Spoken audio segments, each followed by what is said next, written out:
Let's look at this last graph and make some general assumptions here. So I notice on this one I have two things happening. I have a multiplier or a factor, and I have a negative sign.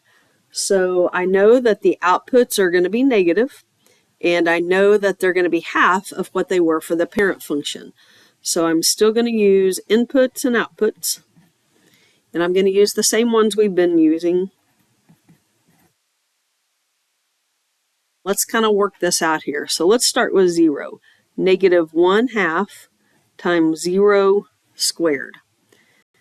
0 squared is 0, and 0 times negative 1/2 is 0. Again, we said our vertex isn't going to change.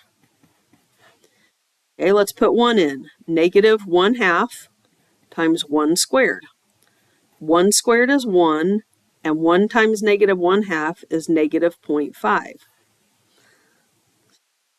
1 down a half. If I put in 2, negative 1/2 times 2 squared. 2 squared is 4, and negative 1/2 times 4 is negative 2. If I put in negative 1/2, or negative 1, negative 1 squared is 1, times negative half is negative 0.5. And then we know this other one should be the same.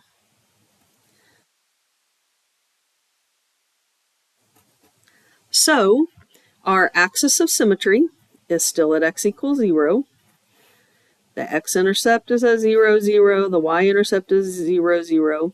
The way this thing has changed is the negative sign had it reflect over the x-axis. And the 1/2 has compressed it by a factor of 1/2. So two things have happened.